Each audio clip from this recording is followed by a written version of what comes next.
The night was a constant roar, a symphony of train horns and the growling engines of heavy-duty trucks. I leaned against the dented fender of a pickup, watching the yard crew hustle, loading crates of rare earth minerals and titanium from the warehouse onto a fleet of oversized container rigs. Under the jaundiced glare of the high-pressure lamps hanging from the cranes, the tiger tattoo coiled around my neck seemed to snarl, its stripes stark and fierce. Hector, the deputy yard manager, scurried over, wiping a thick sheen of sweat from his forehead. He handed me a carbon copy receipt ledger. "Jake, boss wants these signed off so the drivers can hit the way station," he said with an oily smile. I glanced at the tonnage figures, grabbed the pen, and slashed a decisive signature across the page before tossing the book back at him. "Make sure the crew handles this stuff with care," I warned. The company's cargo was all high-value minerals. One chipped corner and the old man, Marcus Thorne, would have each of them skinned and tossed into the harbor. Hector nodded eagerly. "Yes, sir, of course, sir," tumbling from his lips before he jogged off, flashlight beam bobbing, to direct the drivers. For 14 years I had lived inside this skin. 14 years since I, Detective Jake Riley, a narcotics officer full of ambition, received a top-secret order from my superiors to infiltrate Thorne's empire. It started small. I was a low-level enforcer, collecting protection money at nightclubs, fighting through countless bloody turf wars with other crews, by taking bullets for Thorne's men, by being the first one through the door.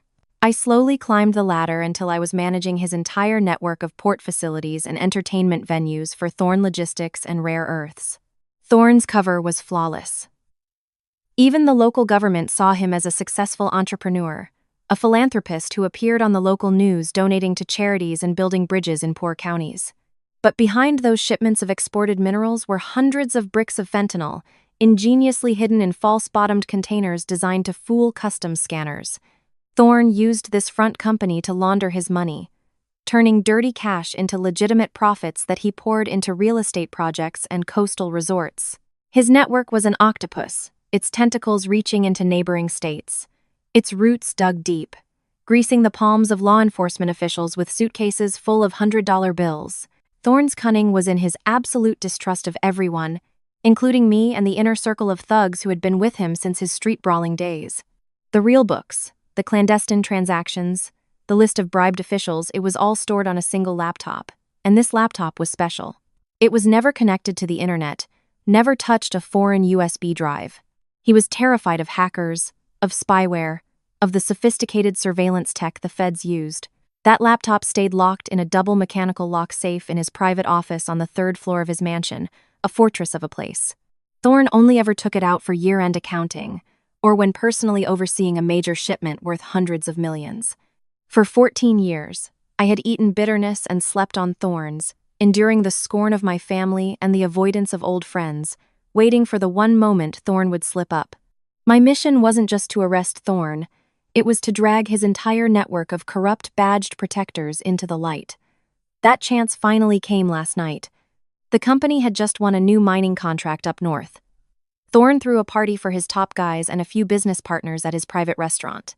He drank heavily, forcing everyone to down shots of expensive whiskey, boasting about his plans to acquire smaller ports in the coming months. When the party wound down, Thorne, drunk and arrogant, staggered up to his office, ordering that he not be disturbed while he closed the books. I knew his habit. When he was drunk and had a new deal in the works, he'd open the laptop to look at his cash flow, gloating over the criminal empire he had built.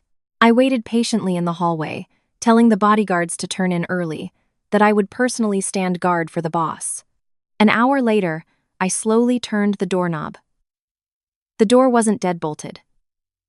Thorne was slumped over his desk, a steady snore rumbling from his chest. My cop's instinct screamed that this was it, the decisive moment. The laptop screen had timed out, demanding a login password, but that wasn't a problem. Earlier that afternoon, while he was out, I had secretly dusted the keyboard with a special chemical powder used by our forensics unit. I pulled a micro-UV flashlight from my keychain and shined it on the keyboard. The keys Thorne had touched glowed brightly, his fingerprints captured. Using my knowledge of his habits and a bit of psychological profiling, it only took me a few dozen seconds of permuting the numbers before the operating system unlocked. A screen filled with complex spreadsheets appeared. I moved quickly, plugging my own specially encrypted USB drive into the port. My movements were swift, precise, as if programmed into my muscle memory over years of waiting. I began copying the entire root directory containing the double-entry accounting Excel files, the scanned handwritten receipts, and the audio recordings of his illicit deals. The progress bar crawled across the screen, each percentage point a test of my iron will. Sweat beaded on my temples, but my hands remained rock steady. The moment a soft beep signaled the transfer was complete, I yanked the USB, shoved it deep into a zippered breast pocket of my jacket, carefully closed all the windows, wiped the chemical traces off the keyboard with a microfiber cloth, and returned the laptop to its original state. I tiptoed out of the room, closing the door behind me. It was perfect. Not a single trace left behind. This morning, I stopped at a rundown convenience store deep in an alley in the grids, the working-class neighborhood where I knew there were no security cameras. I bought a cheap burner phone and a prepaid SIM card, no registration required. Back at the truck yard, I climbed into the cabin of a broken-down rig, its windows blacked out with curtains, locked the door, and dialed a familiar number. The other end picked up immediately. I spoke a single coded phrase, "The net is full." The deep, calm voice of Captain Eva Rostova came through, confirming she understood the situation and arranging a time and place for the handover. I ended the call, carefully tucking the burner into the pocket of my work overalls to await new orders. A 14-year war was about to end. I touched my chest, where the USB drive lay safely. It was my life, the honor of my department, and the death sentence for Marcus Thorne's criminal enterprise. Following Captain Rostova's direct order from that morning's brief call, the rendezvous point for the USB handover was Union Station. The time was set for exactly midnight. Captain Rostova chose this location because the station was relatively empty of passengers late at night, yet it was an open space, easy to observe from a distance, with multiple escape routes if something went wrong. The secret task force consisted of only a few trusted, experienced officers, handpicked and vetted by Rostova herself. This was to ensure no information leaked. Thorne's network of informants within the department was so complex and deep that not even Rostova knew its full extent. The handover had to be fast, clean, and absolutely secret, following strict intelligence protocols. To mislead Thorne's men, I had made a big show of planning an out-of-state business trip that afternoon. I called Hector and a few of the crew chiefs into the yard office, laying out the shift schedule on a whiteboard, demanding they stick to the loading schedule to catch the morning cargo ship. I told them to get a company car ready and fueled up, explaining that I'd be driving out early to scout some new depots in the next state, a way to expand our shipping routes and bypass certain DOT way stations. They didn't suspect a thing, just nodded and scribbled notes. Me going on scouting trips was a regular occurrence whenever the company landed a new contract. These drones only cared about their paychecks, bonuses, and the end-of-month drinking binges. They obeyed my every command, terrified of the reputation I had built over the years. I went back to my small apartment and threw a few changes of clothes into an old duffel bag to create a perfect cover story in case someone broke in to check on me. The clock struck 11. I slung the bag over my shoulder and walked out. The night sky was quiet, a cool breeze carrying the damp smell of the river. My footsteps were steady on the pavement, my heart heavy with a profound emotion. Tomorrow, it would all be over. The case would be closed. I could finally shed this gangster skin that had clung to me for 14 agonizing years. 14 years traded for my youth, for brutal beatings and turf wars, for pretending to take part in filthy business to earn the trust of criminals. I thought of my elderly mother back home. For 14 years, she had endured the vicious gossip of her neighbors, bowing her head in shame every time she left the house because of her gangster son, the notorious criminal who was in and out of jail. On the rare occasions I dared to call her from a deserted payphone, I could only tell her to take care of her health before hanging up abruptly to avoid being traced. Tomorrow, I would proudly put on my police uniform again, stand before her, and tell her that her son was a good man, an officer who had successfully completed the mission his country had entrusted to him. That thought gave me an invisible strength, making my steps toward the station feel more solid and determined than ever. I arrived at the station 15 minutes early to scout the area. The air inside was so still I could hear the hum of the ventilation fans on the ceiling. The ticket counters were long closed, their metal grills pulled down. Only a few dim neon lights cast a faint glow on the old, scratched tile floor. A few late-night travelers were sprawled across the cold metal benches, dozing with backpacks clutched to their chests.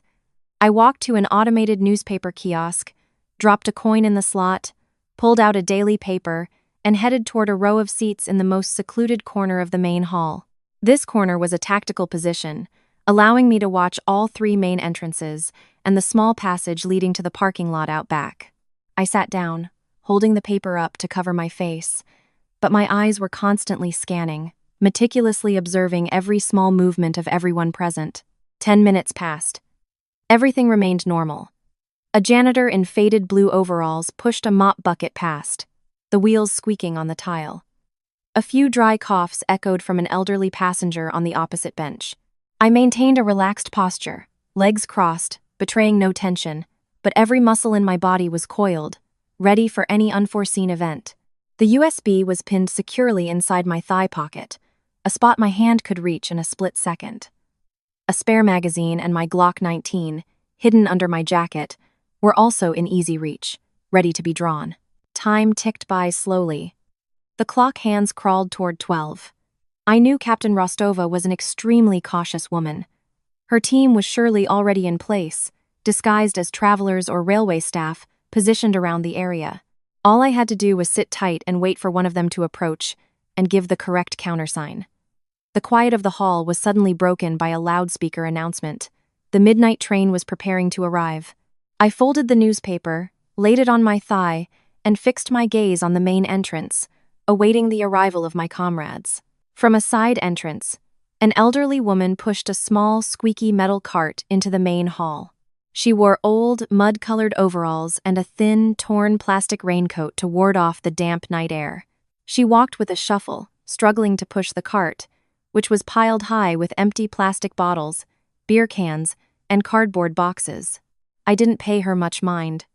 In public places like train stations, the sight of old folks collecting recyclables to get by was all too common. They were the forgotten people, scraping a living from the trash left behind by others. The old woman bent over to pick up a few water bottles near a public trash can, occasionally brushing back a stray lock of gray hair matted with sweat. Suddenly, as she passed right by me, she tripped hard on the leg of the metal bench. Her whole body pitched forward, her knees hitting the tile with a smack. The cart tipped, sending dozens of plastic bottles and other junk spilling out, some of it rolling right into my legs. I quickly stood up, put the paper down, and reached out to help her up. In that instant, as I bent down to her eye level, her hand shot out and grabbed my right wrist. The grip was incredibly strong, decisive, nothing like that of a frail, underfed old woman. At the same time, she shoved a small, wadded-up ball of paper into my palm, then used her thumb to press my fingers closed around it, ensuring it wouldn't fall out. She didn't look up at me, still pretending to be flustered as she gathered her things, but her mouth uttered a whisper, fast and clear, every word sharp. "Run, the meat is blown. There's a mole. Change into this jacket, now.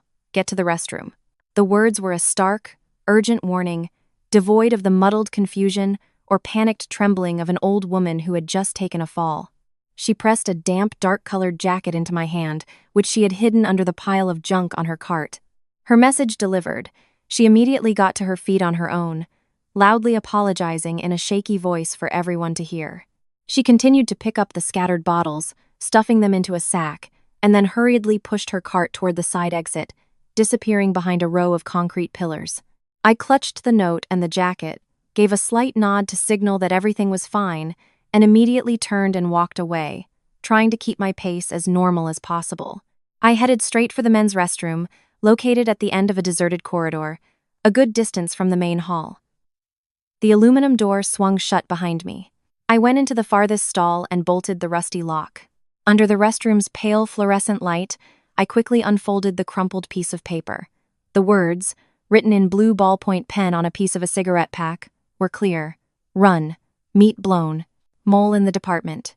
My mind snapped taut like a bowstring about to break. The analytical skills of a deep-cover operative kicked into high gear. If this was true, it meant Captain Rostova's secret task force had a high-level leak, or my burner phone communication had been intercepted by the sophisticated tracking technology of the department's technical services. 14 years as an undercover operative had honed my survival instincts and instilled in me the necessary paranoia of a man living among wolves. Any anomaly could be a deadly trap. I couldn't afford to bet my life and the success of the entire operation on a single shred of hope. The trap was now set in the very place I thought was the safest. I stood on the toilet lid and peered through the slats of the aluminum ventilation grate, looking out toward the main hall. What I saw instantly confirmed the old woman's warning. At the main entrance, 3 tatted-up young men in dark leather jackets had just appeared. I recognized them immediately. They were Thorne's professional muscle, the crew that handled any obstacles to his business. They fanned out, their shifty eyes scanning everyone, hands deep in their jacket pockets as if gripping weapons, ready to move. Even more dangerous, near the ticket counters and side exits, I spotted 5 men in plainclothes silently spreading out, surrounding the area where I had just been sitting. From their decisive movements, the way they held their bags to conceal weapons tucked at their sides, and their tactical formation, I knew for sure they were cops, or some other professional armed force. However, they were not the familiar faces from Rostova's task force whose files I had reviewed. They were hunting me, a crew of hardened gangsters with orders to kill, and a team of unidentified plainclothes cops were coordinating to lock down the station. Who had the power to mobilize both sides of the law at once? It had to be a high-level protector, someone with real authority within the police department itself. They wanted to capture me, or, worse, eliminate me right here to bury the USB forever. The main exit was now blocked by gangsters. The side exits were surely covered by the plainclothes officers. My only choice was to fight my way out before the net tightened, and they started searching the restroom stalls. The ventilation grate was only about 8 inches wide, and the wire mesh on the outside was heavily rusted. Through this narrow opening, I continued to watch. The gangsters outside were getting impatient. One of them pulled out a cell phone and made a call, his eyes still scanning the benches. The plainclothes group was also tightening their circle, moving toward the bench where I had been sitting, signaling each other with glances. I knew my time was down to seconds. If I let them surround the corridor to the restroom, I'd be completely trapped, forced to open fire, which would ruin everything. The sound of heavy boots on the tile echoed closer. 2 of the gangsters broke off from the main group and headed straight for the men's restroom, their demeanor aggressive. They swaggered, completely unconcerned about the few passengers around. I immediately dropped from the toilet lid and pressed my back against the tiled wall next to the stall door. The main restroom door creaked open. The 2 thugs walked in, cursing under their breath. They didn't bother knocking. They just kicked each stall door to check if anyone was inside. 1 door slammed against the wall, 2 more burst open. When they got to the 3rd door, the one I was behind, the lead thug delivered a violent kick that shattered the flimsy plastic lock. The door flew open. He stuck his head in, eyes darting around. In that split second, I lunged. My left hand shot out, grabbing the collar of his leather jacket, and I yanked him forward, destroying his balance. Simultaneously, my right arm coiled back, and I drove my steel-hard elbow into his temple. The impact was so severe that the gangster crumpled to the tile floor, his eyes rolling back in his head without a single sound. The second man, who was right behind him, jumped back a step. He reacted with the speed of a professional killer, whipping a switchblade from his pocket and lunging to stab me in the chest. Not giving him an inch of space, I took a step forward, pivoted, and delivered a powerful heel kick straight to his ribs. The sound of cracking bone was sharp in the small space. He doubled over in agony, the knife clattering to the floor. Seizing the opening, I wrapped my arm around the back of his neck and applied a lethal chokehold, a move taught to special forces. His neck vertebrae popped, his airway completely cut off. The second thug struggled weakly for a few seconds, his hands clawing uselessly at my arm, before going limp from lack of oxygen. It was all over in a flash, clean and silent, not enough noise to alert the army of men waiting outside. I quickly dragged both bodies into the stall, propped them up in a corner, and latched the broken door to buy myself some time. I stripped off my light-colored shirt, stuffed it deep into the toilet, and flushed it away. Then I pulled on the old gray jacket the woman had given me, pulling the collar up high to cover the tiger tattoo on my neck. I also took off my metal watch and put it in my pocket to avoid any light reflection. The smell of mildew and stale sweat from the jacket hit me, but it was the perfect disguise to blend into the shadows, to become one of the city's laboring poor. Disguise complete, I climbed back onto the toilet. Reaching the ventilation grate, I tested the iron frame. Luckily, the welds had been corroded by years of moisture. I backed up slightly, took a running start, and slammed the toe of my boot into the four corners of the frame, 3 hard kicks in a row. The welds popped one by one. The grate fell into the dense weeds below with a soft thud, muffled by the sound of the fans. I squeezed through the tight opening, my hands gripping the rough edge of the wall, and then dropped down onto the abandoned railway tracks behind the station. Darkness enveloped me. The night wind blew in gusts, carrying the distinct smell of machine oil. I landed in a professional roll to absorb the impact on my knees, and was on my feet in an instant, sprinting down the tracks toward an unlit area. I didn't run toward the main road. I knew their cars would be waiting. I veered into a small, muddy alley that led deep into the shabby residential area bordering the tracks. Piles of stinking garbage lined the narrow path. A few stray dogs started barking, announcing my presence. I ran, grabbing a piece of a cinder block to use as a weapon, moving as silently as a ghost. Leaving the bright lights of the station and the closing net behind, I disappeared into the night of the working-class slums. The faint light of dawn was beginning to seep through the cracks of the decaying wooden window of an abandoned shrine. This was where I had chosen to take temporary shelter after escaping the station. My whole body ached after the tense escape. An old wound on my shoulder from a turf war years ago throbbed with pain. I sat on the cold, moss-covered tile floor, chewing on a piece of an energy bar I had in my bag, and piecing together the events of the night. The fact that the secret meeting point was compromised, and that both criminals and cops were working together, proved that Thorne's mole was no low-level officer. This person had to have the authority to deploy police forces and, at the same time, access the internal communications of the task force led by Captain Rostova. My suspicions were confirmed this morning. I borrowed a small battery-powered radio from an old man selling iced tea near the shrine. A breaking news alert on the local public safety broadcast made me freeze. The teacup in my hand stopped halfway to my lips. The Port Sterling Police Department had just issued an emergency arrest warrant and a citywide manhunt for a particularly dangerous suspect. The person who signed the warrant was none other than Deputy Chief Alan Sterling, head of the city's Bureau of Investigation.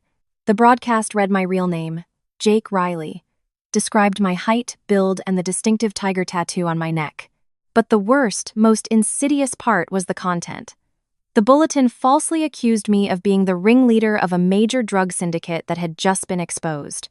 It claimed I was armed, had violently resisted arrest, and was currently a fugitive. This move by Sterling was venomous and revealed the cunning of a man who knew how to twist the law. With Captain Rostova conveniently away at a sudden high-level meeting, Sterling had de facto control of the entire department. By labeling me a major drug trafficker and falsely claiming I was armed and dangerous, Sterling had legalized the use of maximum force against me. According to regulations, any officer encountering an armed drug suspect who was resisting arrest had the right to use deadly force for self-defense and public safety. This wasn't a warrant for an investigation. It was a state-sanctioned hit.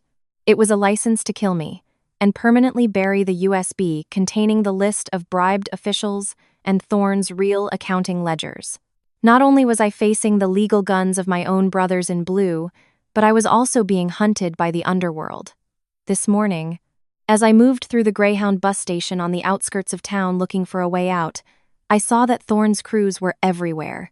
Hard-faced thugs, with weapons bulging under their jackets, were openly scrutinizing every passenger getting on and off the buses. I pulled the brim of my cap down, pretending to be just another traveler, and overheard 2 of them talking by a tree. They were whispering that Marcus Thorne had put a massive bounty on my head. Anyone who could take me out, no need to bring me in alive, would get a huge cash payout and a guaranteed safe passage out of the country on one of the company's ships.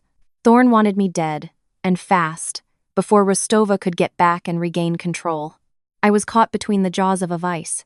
On one side, a legitimate armed police force was searching every bus station, train station, and highway checkpoint, following the legal orders of a corrupt official. On the other, a pack of bloodthirsty gangsters was ready to kill for money and a get-out-of-jail-free card. I couldn't use a phone to call Rostova directly. Sterling now had control of the department's surveillance tech. Any call from a regular phone would be traced and triangulated in seconds. I couldn't go back to police headquarters to clear my name. That would be suicide. My only way out was to find the mysterious old woman who collected recyclables. My only clue to survival was the crumpled piece of paper in my pocket with an address on it.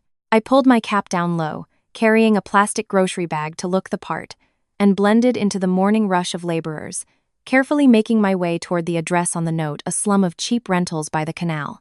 The dilapidated tenement building was tucked beside a canal of black, stagnant water that reeked of years of accumulated sewage and garbage. This was home to the lowest rungs of society: day laborers, lottery ticket vendors, recyclers. Rows of rooms with rusted, patched-up tin roofs were crammed together. The narrow walkways were perpetually slick with mud and dark puddles from overflowing drain pipes.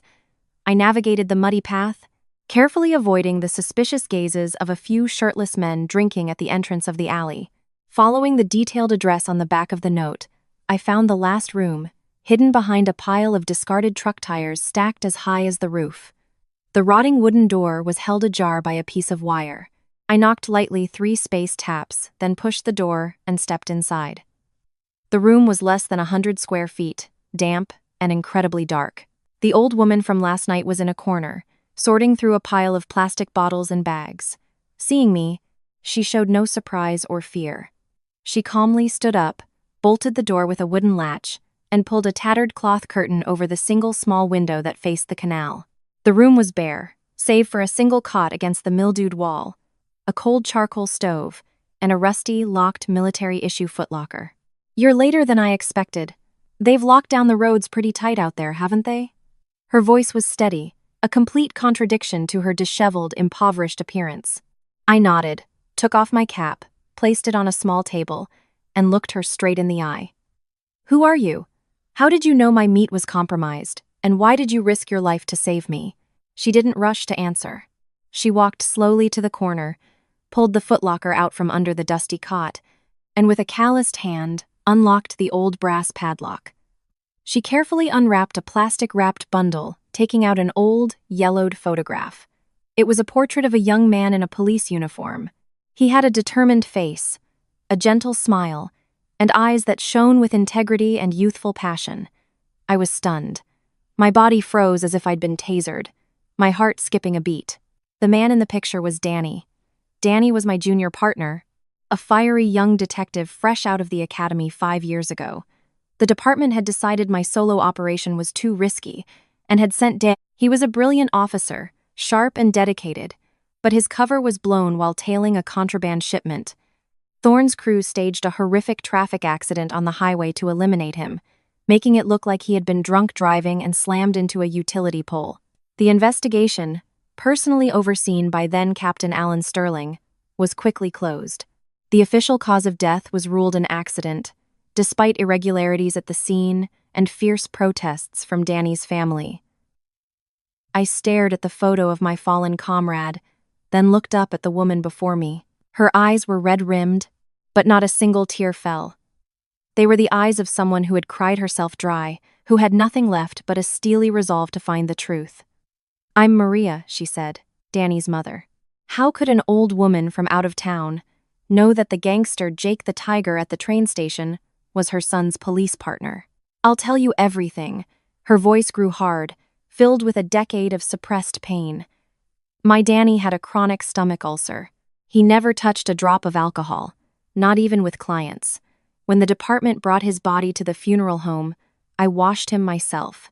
I saw the bruises on his back and sides, the marks from being beaten with steel pipes before the car crash ever happened. I filed appeals, sent letters everywhere, from local offices to federal agencies, but no one would help. They sent back form letters saying the case was closed according to procedure. I knew my son was murdered.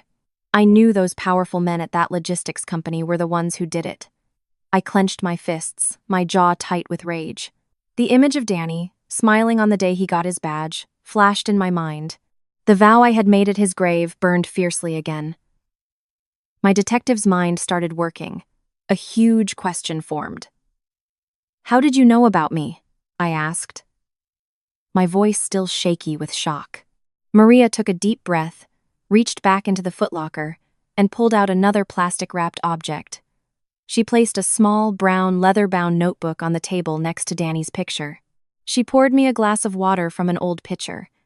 Her hands were rough, covered in red cracks from years of harsh cleaning chemicals. She began to recount her story, her voice calm but filled with the terrifying patience of a mother seeking justice. After Danny died, I sold our small plot of land back home and moved into this slum. I pretended to be a poor old woman, collecting cans by day and working as a janitor at night, cleaning the restrooms at one of Thorne's karaoke bars. I crawled into the filthiest places, listening to every drunken word they said. 6 months ago, while cleaning out an old staff locker, I found this Danny's old jacket. Thorne's thugs must have brought it back and left it in the storage room after the accident. A mother's intuition made me rip open the lining, and inside, I found this notebook. Maria flipped through the yellowed pages. Danny's neat handwriting filled the book, noting down illicit transactions, license plates, and contacts. Her hand stopped at the last page, pointing to a line written in red ink and carefully underlined. I held my breath and read it. Detective Riley, alias Jake the Tiger, yard manager. He's one of ours. Protect his cover at all costs. Maria looked at me, her eyes sharp. Because of what my son wrote, I knew that in that den of wolves, one of his brothers was still fighting. Last night, I was mopping the floor in the hallway near VIP room 3 when I overheard Hector, your deputy, step outside to take a call. I hid behind my cleaning cart and listened. Hector was being very polite, calling the person on the other end, "Sir." His voice was panicked at first, then it turned cold. He repeated the order he was given.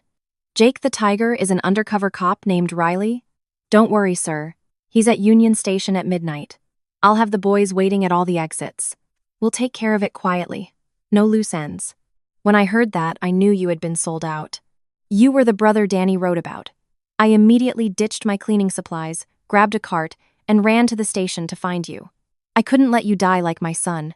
The brutal, cruel truth was laid bare.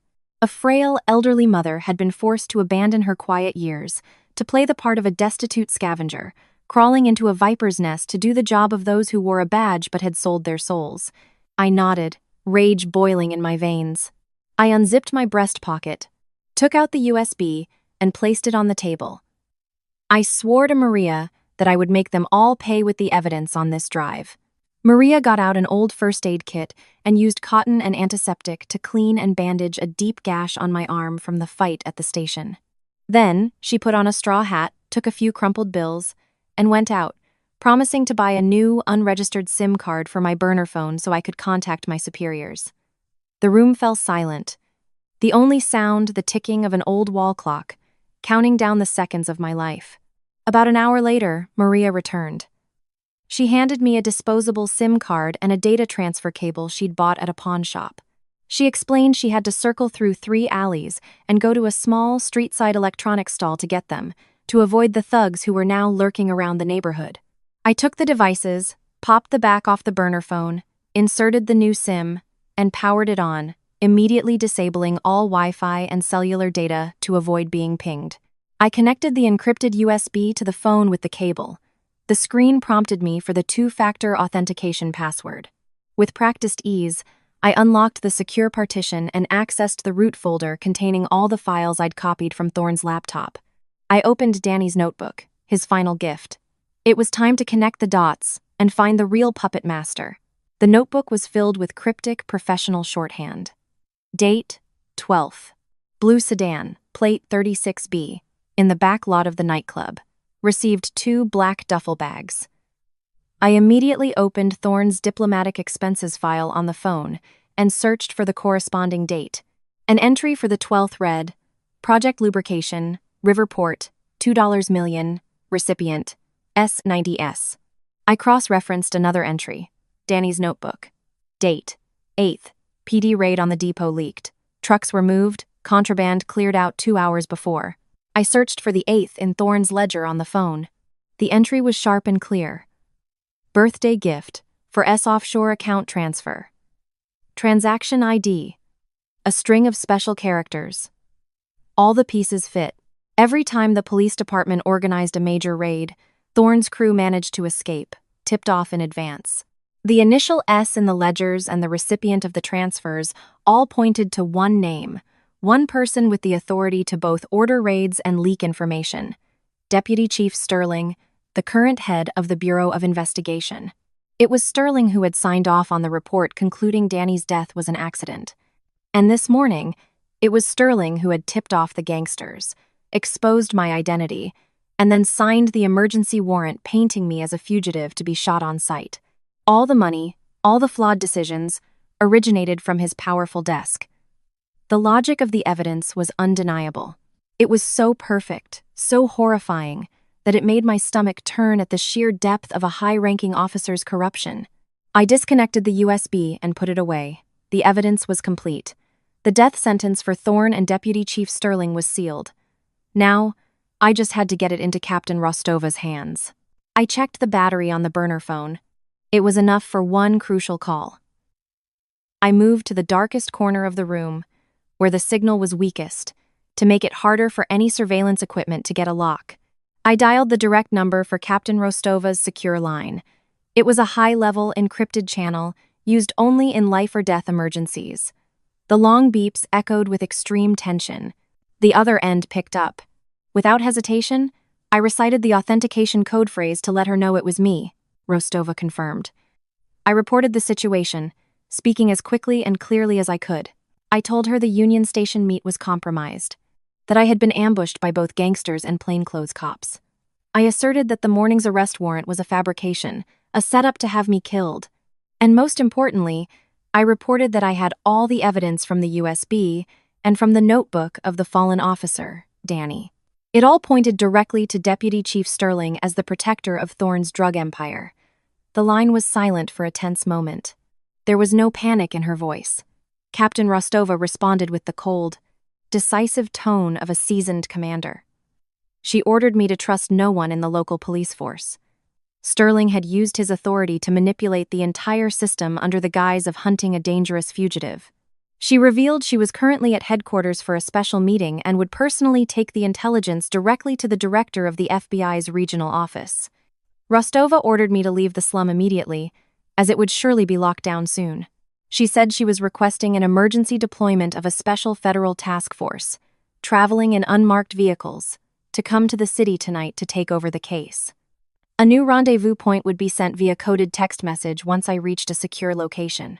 I ended the call, carefully placing the phone back in my pocket to keep the line of communication open, leaving the SIM in to receive the new coordinates. I turned to Maria and gave her a brief summary of the captain's orders. The federal net was being cast. The final haul was about to be brought in. But first, I had to get through Thorne's hungry wolves and Sterling's manhunt. Maria nodded in understanding. She cleaned up the room, put Danny's notebook in a small plastic bag, and handed it to me for safekeeping. We mapped out a plan. I had to get out of this slum before the gangster search parties converged on it. Maria would stay behind, playing the part of a frail old woman to mislead them if they burst into her room. The real fight for survival was just beginning. I decided I had to leave immediately, to not bring any more danger to Maria. She pressed a heavy iron wrench into my hand, one she used for plumbing repairs. I pulled up my jacket collar, tugged my cap down to cover my face, and stepped out the door. The sky outside was darkening, the clouds gathering for a storm. I crept along the muddy alley, slipping past piles of garbage.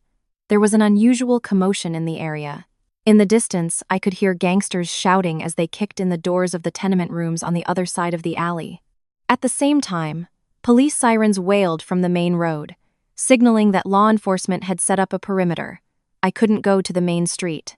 I was forced to turn into a narrow, flooded alley that led to an empty, overgrown lot by the river. As I rounded a U-shaped bend, I ran straight into a police patrol. 3 uniformed officers. The one in the lead shone a flashlight directly in my face, his other hand resting on his holstered gun. The glare blinded me, but I recognized his face immediately. It was Lieutenant Mark Holloway, a classmate from the academy, now working directly under Deputy Chief Sterling. Holloway recognized me instantly. "Freeze!" he shouted, drawing his Sig Sauer P-226 and pointing it straight at my chest. The two officers with him fanned out, creating a pincer formation, their batons at the ready. It all happened too fast for explanations. I knew if I surrendered, Holloway would cuff me, and on the way to the station, Sterling's men would find a way to kill me, claiming I had tried to escape. There was no other choice. I kicked a plastic trash can, sending it flying at the officer on my left, and simultaneously twisted away from Holloway's grasp. Using my close-quarters combat training, I closed the distance in a blink. My left hand slapped Holloway's gun barrel upward, as my right hand clamped down on his wrist, locking his grip. With a leg sweep, I slammed him back against a brick wall. The gun was pinned, useless. I got in his face, hissing through my teeth. "Mark, you're a detective. You were trained to think. Read the damn warrant. Why does it say neutralize on sight instead of apprehend? They're using you to kill me, to bury the evidence. You're protecting Marcus Thorne and the man behind him." I loosened my grip, let him go, and took 2 steps back, my eyes still locked on his. I dropped the wrench on the ground, turned, and sprinted into the darkness of the overgrown riverbank. Holloway stood frozen against the wall, his gun hand slowly lowering. The 2 other officers started to give chase, but he raised a hand to stop them.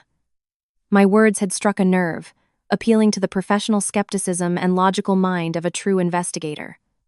Holloway watched my back disappear into the night. A seed of profound doubt had been planted in the young lieutenant's mind. Lieutenant Holloway returned to police headquarters just before dawn. The atmosphere in the main conference room was suffocating. Deputy Chief Sterling paced back and forth behind the command table, hands clasped behind his back, barking orders into a headset, demanding his teams tighten the perimeter, check every refrigerated truck, every bus leaving the station. His orders were cold and hard. "The suspect is armed and dangerous. If you have a clear shot, you are authorized to use deadly force. No warnings." Holloway stood silently in the corner, observing every expression, every gesture of the commander he had once deeply respected. My words from the riverbank echoed in his head. He was a properly trained detective. His professional instincts were screaming that something was fundamentally wrong with this entire operation.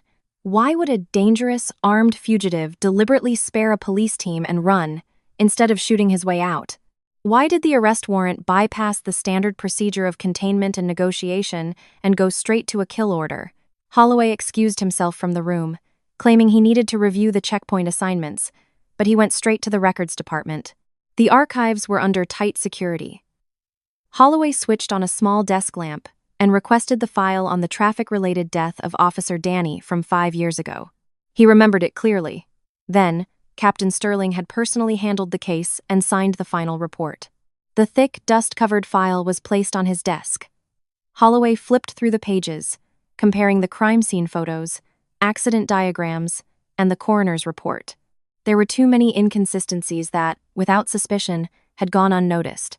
The skid marks on the highway didn't match those of a car losing control at high speed. The car's frame was bent from hitting the pole, but the driver's side showed no signs of an impact severe enough to cause the fatal head trauma listed as the cause of death. Furthermore, the autopsy report only mentioned the visible injuries from the crash. There were no detailed photos of the victim's back and sides. Any experienced investigator would recognize it as a staged scene. Holloway turned to the witness statements.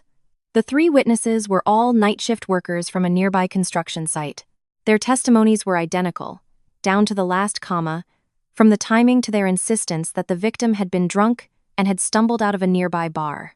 Holloway pulled up the internal database on his computer and ran the names of the 3 witnesses. All 3 were employees of Marcus Thorne's Logistics and Rare Earths Company. Holloway's hand froze on the mouse. The truth was beginning to surface. He connected these old doubts with this morning's kill order.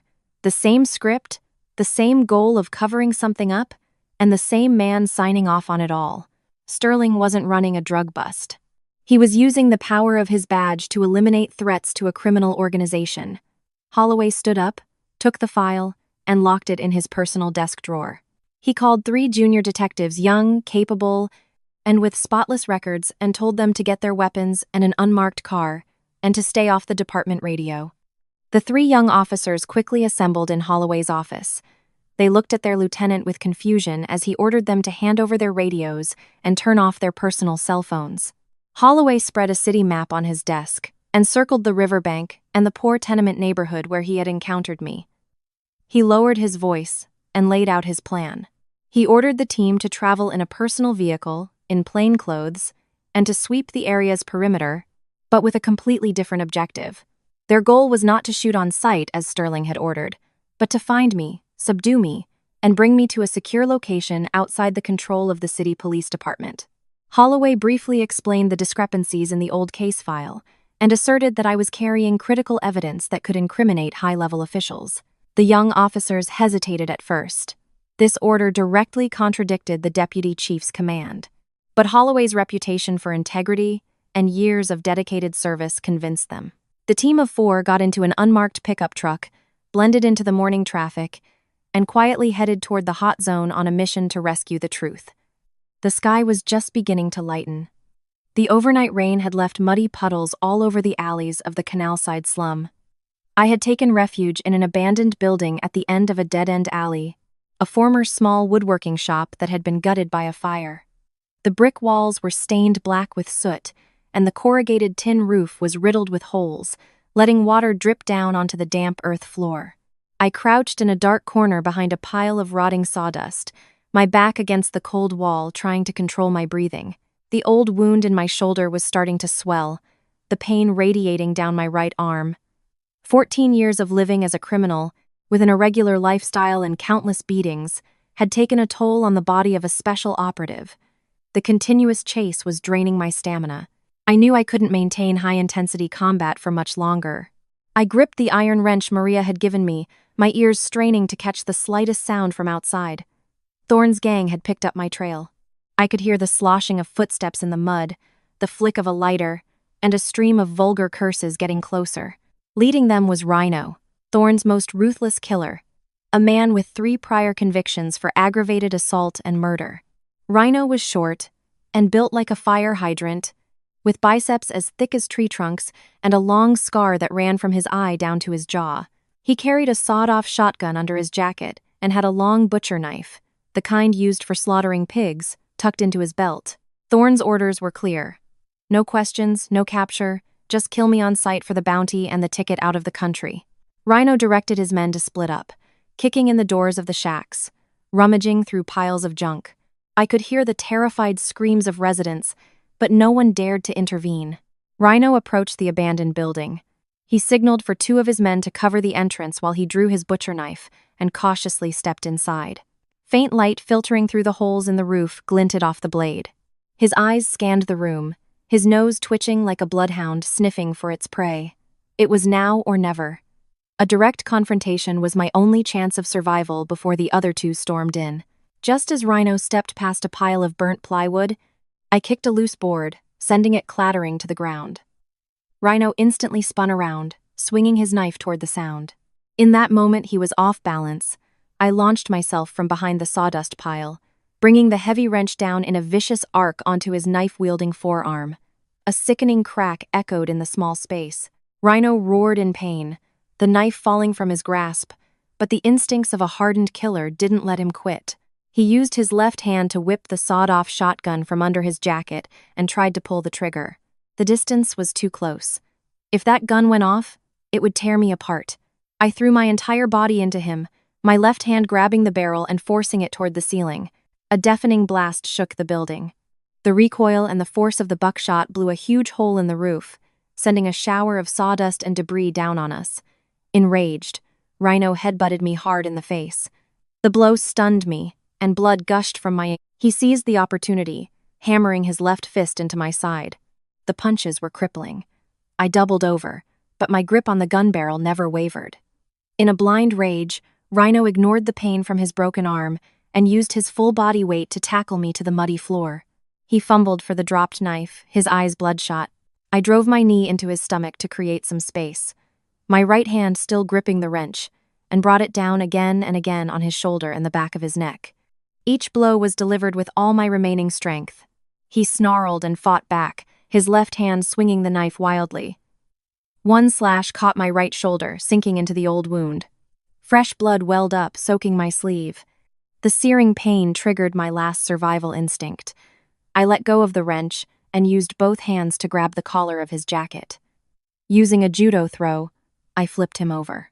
Before he could recover, I locked my arm around his neck in a V-choke, a special forces technique. My biceps bulged, the pressure immense. Rhino thrashed wildly, the knife in his left hand stabbing at the air, but his movements grew weaker as his oxygen was cut off. A few seconds later, his eyes rolled back, his limbs went limp, and he lay motionless in the mud. The two thugs outside heard the gunshot and burst in. Seeing their boss unconscious on the ground, they froze in fear. I pulled my Glock 19, racked the slide with a sharp click, and pointed it at them. They both scrambled backward, turned, and ran for their lives. I pushed myself to my feet, looked at the unconscious Rhino, and picked up the wrench. I had to get out of there before more of them arrived. I staggered out of the building, following a crumbling wall, trying to get back to the canal area. I was losing a lot of blood, and my vision was starting to blur. My feet felt like lead. Maria was already waiting, hidden behind a large mound of dirt. Seeing me injured, she rushed over, letting me lean on her frail shoulder. We moved through a maze of winding alleys, avoiding the eyes of the thugs who were still searching everywhere. Finally, Maria led me to an old, rusted shipping container abandoned next to a garbage dump by the river. The inside was pitch black and smelled of mildew and dead rats, but right now, it was the safest fortress I could find. Maria opened a plastic bag she was carrying and took out a roll of gauze and a bottle of antiseptic. She tore open my shirt sleeve, her hands trembling as she dabbed the open wound. The thug's knife had missed the artery, but the gash was deep and long. I clenched my teeth against the stinging pain as the iodine touched the raw flesh. Maria wrapped the wound tightly, her movements careful and efficient like a trained nurse. When she was done, she handed me a bottle of water and a couple of plain bread rolls. I gulped down half the water and forced myself to eat, trying to replenish the blood sugar I'd lost in the fight. Just then, the burner phone in my pocket vibrated. A series of beeps, a coded message. I unlocked the screen. A set of coordinates had arrived from Captain Rostova's secure number. The special task force from headquarters had reached the county line. To avoid interference from Sterling's forces, the handover point had been changed. The new coordinates pointed to an abandoned industrial park, a construction project that had been deserted due to lack of funding. It was located in a remote area on the border of two counties, about 3 miles from my current position. The message emphasized that I had to protect my life and the USB at all costs and get to the rendezvous point within the next hour. The task force would set up a perimeter around the industrial park to secure the area. I quickly typed a coded reply to Rostova, confirming the mission and updating her on the situation. Primary enforcer neutralized. Gang members scattered. Proceeding to new RV. Message sent. I put the phone away and looked at the offline map I had downloaded. 3 miles wasn't a long distance for a healthy operative, but injured, bleeding, and with enemies swarming every main road, it was a near impossible task. If I took the highway, I would run straight into an ambush. The only option was to cut across the wetlands, following the muddy creeks and crossing through farmland to approach the industrial park from behind. It was a treacherous route, but it offered the best chance of avoiding patrols. I checked the magazine of my Glock. The final battle was about to begin. I couldn't fail now, not on the cusp of victory. Maria gathered the used medical supplies and put them in a black plastic bag. She looked at me with a determined gaze, her voice firm, leaving no room for argument. There are too many of them. You're injured. You'll never get past them alone. You need a diversion. I immediately protested. It was too dangerous for her. If the gangsters caught her, they would show no mercy. But Maria wouldn't listen. She took the gray jacket I had just taken off and put it on. She grabbed an old duffel bag from the corner of the container and stuffed it with rags and paper until it was bulging, just like my own bag. I've lived long enough. As long as those monsters pay for what they did to Danny, I can die in peace, she said. You have to live. You're carrying my son's legacy and the honor of the entire department. Let me be the decoy. Maria spoke with finality, then pushed open the container door and stepped out. She pulled a straw hat down low to hide her face, clutched the fake bag to her chest, and started running with a convincing limp toward the main road. The moment she appeared in the open, a few gangsters on guard spotted her. They saw the familiar jacket and the duffel bag and started shouting to their comrades. "There he is! There's Riley! He's heading for the highway! Get him!" The shouts echoed down the road. The gangsters jumped on their motorcycles, engines roaring to life, and sped off in pursuit of the small, frail figure running for her life. Taking advantage of the chaos, with the entire enemy force now focused on the highway, I burst from my hiding place and ran in the opposite direction. I slid down into a muddy irrigation ditch, the muck up to my calves, and pulled myself along the bank by grabbing onto clumps of weeds. The pain in my shoulder was intense, and sweat mixed with the muddy water running down my face. I clenched my jaw, trying to keep my breathing steady as I moved through fields of tall reeds. The sounds of motorcycles and cursing faded behind me. Maria had successfully drawn them off, creating just enough of a gap for me to slip through. I crossed a harvested field and continued along a slippery dirt embankment. The 3-mile journey felt endless. My body was screaming in protest, and I kept stumbling. But the image of Danny's photo and the memory of Maria's determined eyes pushed me forward. I couldn't give up. Moving through the mud was exhausting, but it also meant the motorcycle-riding gangsters couldn't follow. After about 30 minutes, as I passed through a line of windbreak trees, the gray concrete structures and rusted cranes of the abandoned industrial park came into view. I had reached the rendezvous point, but the silence of the place felt wrong. A detective's intuition told me something was waiting for me. I drew my Glock, racked around, and cautiously moved into the area of rubble and rebar. The sun was high now, beating down on the sprawling, weed-choked grounds of the half-finished industrial park. The skeletal frames of warehouses, their concrete foundations poured but their walls unfinished, rose up like the bones of giant beasts. I took cover behind a large concrete block and scanned the entire area. There was no sign of the federal task force Captain Rostova had promised. Instead, the oppressive silence barper the screech of tires as a dozen pickup trucks and motorcycles swarmed in from all entrances, quickly forming a tight perimeter. Leaping from the vehicles were Thorne's most hardened gangsters, armed with machetes, lead pipes, and shotguns. And more dangerously, with them, providing backup, were uniformed ESU officers in tactical gear, carrying automatic rifles. My secret route had been compromised. The gangsters who had chased Maria must have caught her and discovered the fake bag, but they weren't smart enough to have figured out my final destination. The fact that Sterling knew this exact location meant it wasn't a guess. A more powerful, hidden figure, someone at the federal level, must have intercepted Rostova's call and relayed the coordinates to Sterling. Upon receiving the tip, Sterling had mobilized every available officer, coordinating with Thorne's crew to set a steel trap here. He was determined I would not leave this place alive. A crackling voice boomed from a megaphone, breaking the silence. It was Deputy Chief Sterling's familiar, authoritative, but sickeningly fake tone, coming from a command vehicle parked at the main gate. "Riley, you're surrounded. Drop your weapon and surrender. You might receive the leniency of the law. If you resist, we will use deadly force." Immediately after, Sterling's voice came over the internal police radio, loud enough for me to intentionally overhear. "All units, be advised. The suspect is carrying explosives and is extremely dangerous. You are authorized to shoot to kill on sight." I grit my teeth and checked my magazine. 4 rounds left. My Glock was no match for the firepower of an entire platoon. I was trapped in a narrow corner between 2 unfinished concrete walls. The only way out behind me was a deep reservoir dug for landfill. The gangsters began their sweep, checking behind every pile of rubble, every piece of machinery, getting closer. The police officers provided overwatch, their fingers on their triggers. My left hand reached into my breast pocket and pulled out the burner phone with the USB still connected. It was my last hope, and my sharpest weapon. I took a deep breath, preparing myself for the final gambit, a bet with my own life as the stake. The crunch of boots on gravel grew closer. From around the opposite wall, the gangsters parted, making way for a man in a black leather jacket and a baseball cap. He took off his sunglasses, revealing the familiar, square-jawed face of Deputy Chief Sterling. He wasn't in uniform, making it easier to personally direct this illegal, off-the-books execution.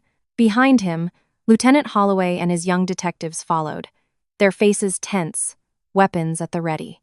Sterling stopped about 50 feet from my hiding place.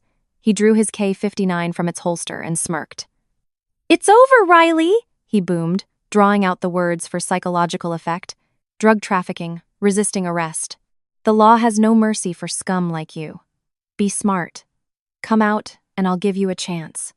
I knew it was a lie. The second I showed my face, a dozen guns would open up on me. They would create the perfect story: a desperate drug dealer, shooting it out with the police, killed in the line of duty. I didn't move. I stayed behind the concrete, chambered my last round, and kept my finger on the trigger. My left hand held the phone and USB tightly. I mustered all my remaining strength and yelled, making sure my voice carried clearly to Holloway and the other officers.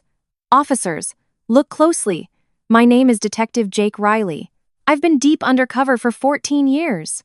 The man standing before you, your deputy chief, is the one protecting Marcus Thorne's drug empire. All the evidence, the bribes, the money laundering, it's all on this device in my hand." Sterling's face turned purple, a vein throbbing in his forehead. He immediately shouted, trying to drown me out. "Don't listen to his lies. He's a criminal. Shoot him. Take him down." The line of officers advanced, but the steps of the detectives behind Sterling faltered. My words had hit their mark, striking the chord of doubt Holloway had already sown. I pressed my advantage, playing my final card. I held the phone up high. "The USB is connected.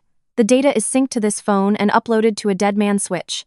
If I don't enter the disarm code in 24 hours, Chief Sterling's entire unedited file gets automatically sent to every major news outlet and the FBI's Public Corruption Unit. If you shoot me now, you're accessories to murder, and you'll go down with him." Sterling completely lost his composure. As a man who understood investigative technology, he knew what I was describing was not only possible, but lethally effective. His fear morphed into a rabid fury. He spun around, shoved his gun in Lieutenant Holloway's face, and screamed, "Holloway! I'm ordering you to shoot him now.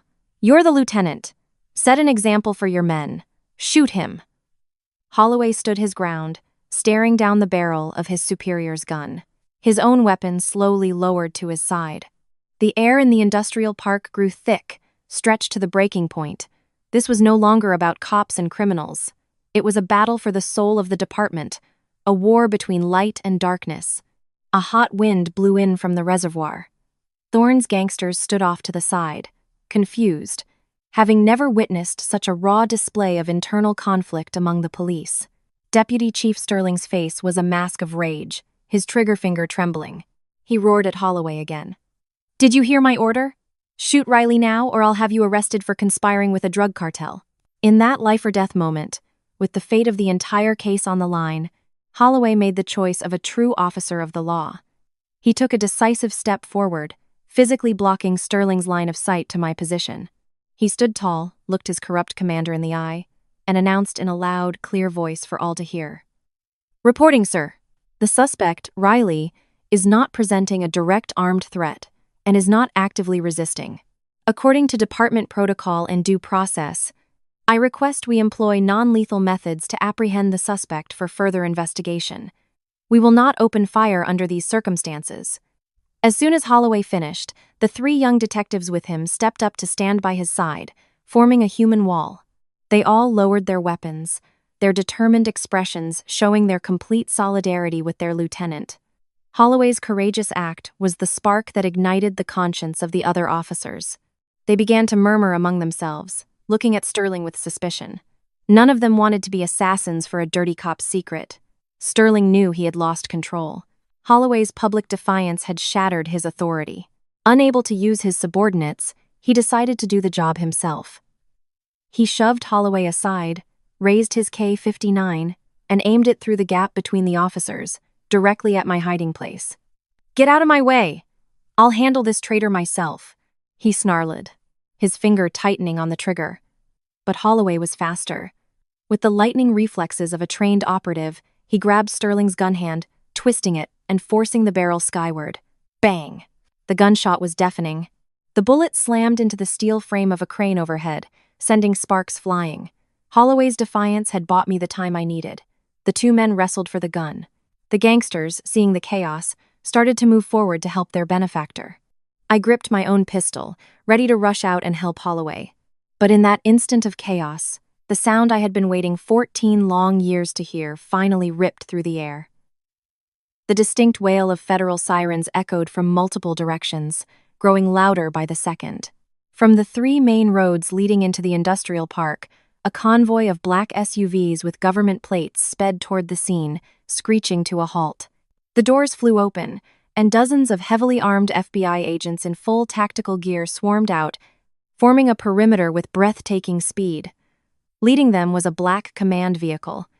Captain Eva Rostova stepped out, her general's uniform immaculate, her sharp eyes sweeping over the scene. Beside her were 2 high-ranking officials from the FBI's Washington field office. FBI, drop your weapons. Everyone, stay where you are. The voice from the command vehicle's loudspeaker was powerful and absolute, crushing any thought of resistance.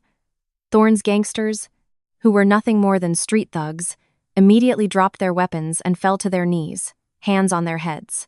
Deputy Chief Sterling stood frozen, the K-59 falling from his limp hand and clattering on the pavement. All his schemes, all his desperate attempts at a cover-up, had evaporated in an instant. His face, usually so arrogant, was now ashen. Captain Rostova walked toward him, her eyes filled with contempt. She motioned for 2 agents to move in. Deputy Chief Sterling, you are hereby suspended from duty and under federal investigation. A pair of steel handcuffs snapped onto his wrists, marking the fall of a corrupt empire. I slowly stepped out from behind the concrete block. My body was completely spent, and the blood from my shoulder had soaked a large patch of my jacket. I staggered toward Captain Rostova. My hand trembled as I brought it up in a crisp regulation salute, despite my disheveled appearance. Captain. Detective Riley, codename Jake the Tiger, reporting. Mission accomplished. The evidence is secure. Using my undercover name in that final report was a release, a final goodbye to the gangster identity that had been my prison for 14 years. I reached into my pocket, took out the USB, and handed it to one of the senior FBI officials. He took it, clasped my shoulder, and nodded. The moment the device left my hand, the mental fortitude that had held me together for the last 24 hours vanished. The world blurred, my ears filled with a roaring sound, and I didn't even hear the approaching ambulance sirens. I collapsed to the ground, falling into the deepest, most peaceful sleep I'd had in 14 years. The weeks that followed were a whirlwind. Based on the irrefutable evidence from the USB and Danny's notebook, a wave of arrests swept through the city. Elite FBI teams, in coordination with loyal local officers, raided Thorne Logistics, his nightclubs, and his port facilities. They found suitcases full of cash hidden in secret basements and crates of narcotics that hadn't yet been shipped. Marcus Thorne himself, ever the cunning snake, had sensed the danger the night I took the files. He abandoned his entire crew and tried to escape with a stash of gold bars. But the net was too wide. He was captured by the Coast Guard as he was about to board a high-speed armored boat to flee the country. 2 months after that historic day, a ceremony was held in the main auditorium of the police department.